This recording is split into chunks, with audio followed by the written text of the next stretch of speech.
आज का यह प्रवचन अपने आप में अत्यंत महत्वपूर्ण है। महत्वपूर्ण इसलिए कि संसार के जटिल प्रश्नों में से एक प्रश्न है जिसे हम सुलझाने की दिशा में आगे बढ़ रहे हैं।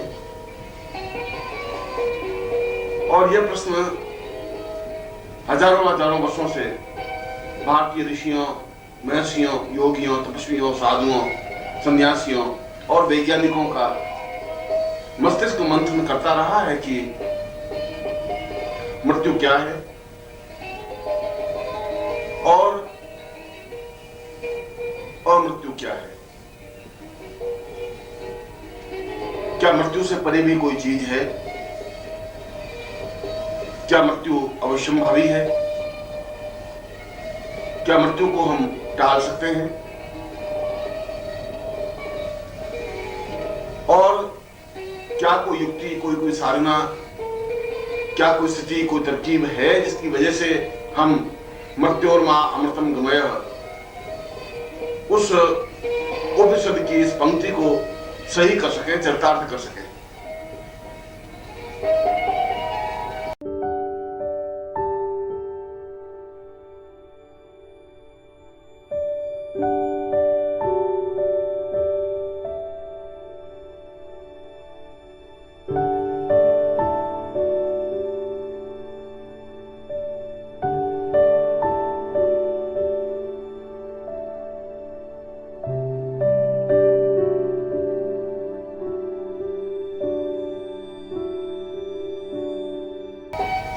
उपनिषद ने तो दो टूक शब्दों में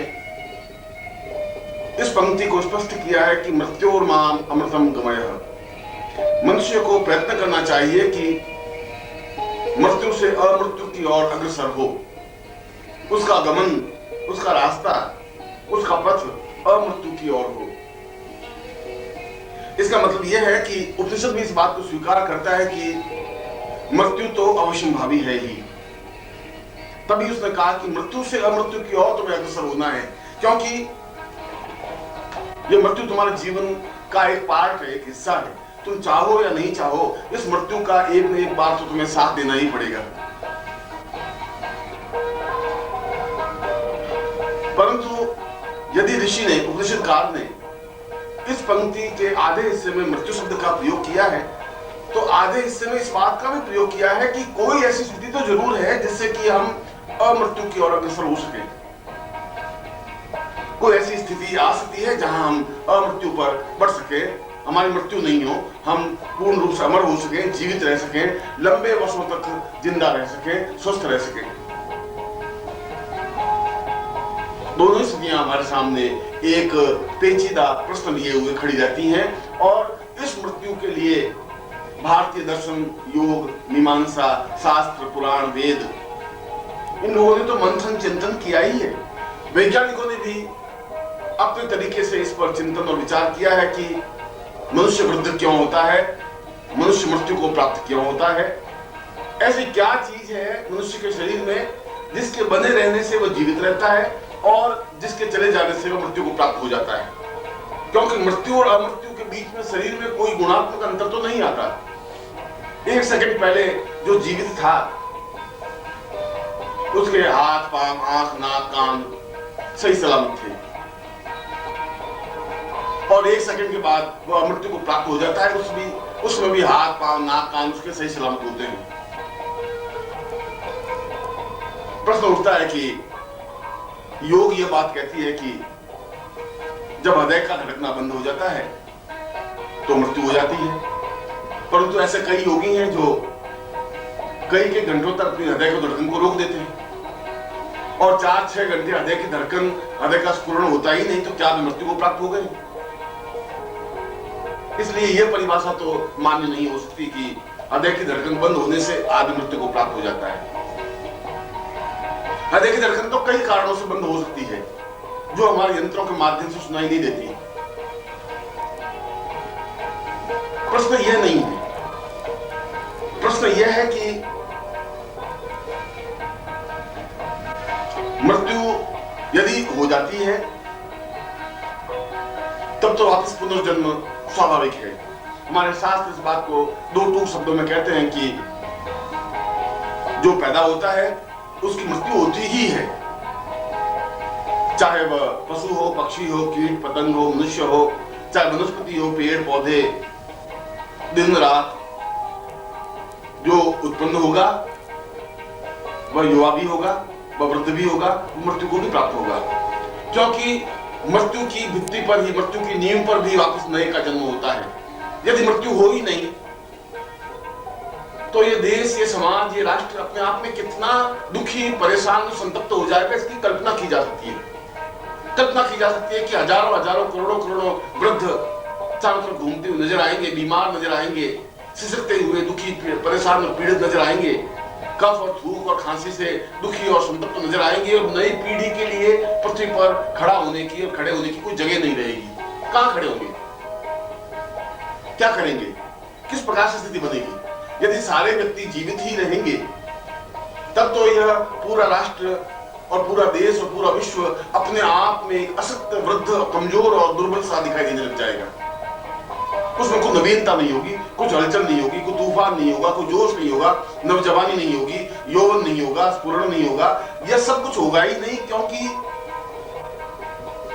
उन जवानों को पैदा होने के लिए, उन बालकों को पैदा होकर खड़े होने के लिए जगह की कमी रह जाएगी। कहां से इतनी वनस्पति आएगी, कहां से इतना खाद्य पदार्थ आएगा, कहां से उनको जीवित रखने की क्रिया संपन्न हो पाएगी, कहां से इतनी धूप, पानी, भोजन की व्यवस्था हो पाएगी? इसलिए मृत्यु की दीवार पर एक अमरता का पौधा रोपा जा सकता है। मृत्यु की भित्ति पर जन्म का एक स्मरण होता है। यह प्रश्न एक अलग है कि क्या मृत्यु के बाद भी हमारा अस्तित्व रहता है या नहीं रहता है, या मृत्यु के परे क्या चीज है, यह एक विषय, अलग विषय है।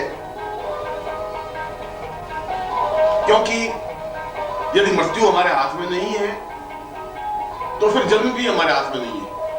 दोनों स्थितियों में हम लाचार हैं, बेबस हैं। हम किस समय मृत्यु को प्राप्त हो जाएंगे यह हमारे हाथ में नहीं है। हमारे पास कोई ऐसी साधना, कोई सिद्धि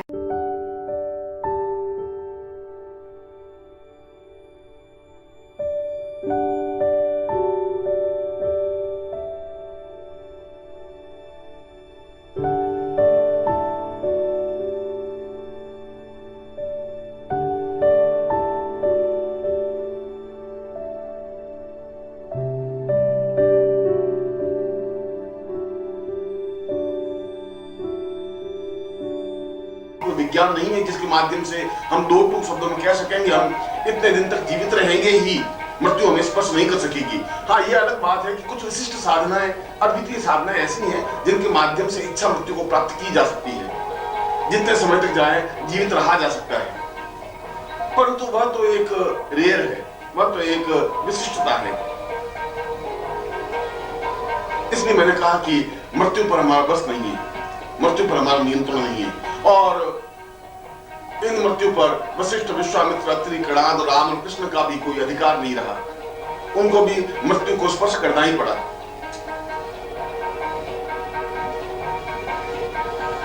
मगर मृत्यु के बाद भी उस प्राणी का अस्तित्व इस भूमंडल में, इस पितृलोक में बना रहता है, और एक विरल रूप में, एक सांकेतिक रूप में, एक सूक्ष्म रूप में, और निरंतर इस बात के लिए प्रयत्न रहता है वह प्राणी जिसकी मृत्यु हो चुकी है और जिसका केवल प्राण ही इस वायुमंडल में व्याप्त है, जिसका प्राण सूक्ष्म शरीर धारण किए हुए यत्र तत्र विचरण करता रहता है, वह इस बात के लिए निरंतर प्रयत्नशील रहता है कि वापस वह जन्म ले। जन्म लेने के लिए बहुत धक्का मुक्की है, बहुत जोश खरोश है, क्योंकि करोड़ों करोड़ों प्राणी इस वायुमंडल में विचरण करते रहते हैं और जन्म लेने की स्थिति तो बहुत कम है। कुछ ही गर्भ स्पष्ट होते हैं जहां जन्म लिया जा सकता है। उन करोड़ों व्यक्तियों में, करोड़ों प्राणियों में आपस में रेलम पेल होती है, आपस में धक्का मुक्की होती है, एक दूसरे को ठेलते हैं, क्योंकि प्रत्येक प्राणी और प्रत्येक जीवात्मा इस बात के लिए प्रयत्न रहती है कि ये जो गर्भ खुला है इसमें मैं जन्म ले लूं, इसमें प्रवेश कर लूं। और इस धक्का मुक्की में, इस जोर जबरदस्ती में दुष्ट आत्माएं ज्यादा सुविधाएं प्राप्त कर लेती हैं, वे ज्यादा पहले जन्म ले लेती हैं। जो चैतन्य हैं, जो सरल हैं, जो निष्प्रह हैं, जो कपट रहित हैं, जो धक्का मुक्की से परे हैं, वे तो पीछे खड़े रहते हैं। वे इस प्रकार से गुंडागिर्दी नहीं कर सकते, इस प्रकार से धक्का मुक्की नहीं कर सकते, इस प्रकार से जबरदस्ती से घर में प्रवेश नहीं कर सकते। वे तो इंतजार करते रहते हैं। इसीलिए इस पृथ्वी पर दुष्ट व्यक्तियों का जन्म ज्यादा होने लगा है, क्योंकि उन सरल और निष्प्रह ऋषितुल्य योगियों, विचारकों, विद्वानों और कपट रहित प्राणियों का जन्म होना कठिन सा होने लगा है। तो मैंने कहा कि यह तो हमारे बस में नहीं है, मृत्यु हमारे बस में नहीं है, तो जन्म भी हमारे बस में नहीं है। परंतु जो उच्च कोटि की साधनाएं संपन्न करते हैं, जो मृत्यु और मां अमृतम गमय साधना को संपन्न कर लेते हैं, उनके हाथ में होता है कि वह किस क्षण मृत्यु को प्राप्त हो, कहां मृत्यु को प्राप्त हो, किस स्थिति में मृत्यु को प्राप्त हो और किस तरीके से मृत्यु को वर्ण करें। क्योंकि मृत्यु तो जीवन का संगार है, मृत्यु भय नहीं है, मृत्यु किसी प्रकार से कष्टदायक नहीं है। मृत्यु तो एक चिर निद्रा है, जिस प्रकार से हम रोज रात को सोते हैं और जिसमें नींद में और नींद के आगोश में होते हैं, उसमें हमें कोई होश नहीं रहता, हमें कोई ज्ञान नहीं रहता, कोई चेतना नहीं रहती कि हम कहां हैं, किस प्रकार से हैं। हमारे कपड़ों का हमें ध्यान नहीं रहता, हम नंगे हैं या सही हैं, इसका भी हमें ज्ञान नहीं रहता। और यदि हम नींद में होते हैं, कोई एक दुष्ट व्यक्ति चाकू लेकर के हमारे सिरहाने खड़ा हो जाता है और खंजर भौंक देता है, तब भी हमें होश नहीं रहता, ज्ञान नहीं रहता कि कोई हमें मारने के लिए उद्यत हुआ है। इसका मतलब हुआ कि हम नित्य मृत्यु को प्राप्त होते हैं। निद्रा अपने आप में मृत्यु है और नित्य वापस सुबह जन्म लेते हैं, नित्य रात्रि को मृत्यु को प्राप्त करते हैं। मृत्यु का मतलब है अपने आप में एक भूल जाने की क्रिया, अपने अस्तित्व की भूल जाने की क्रिया, अपने प्राणों को भूल जाने की क्रिया, अपनी चैतन्यता को भूल जाने की क्रिया।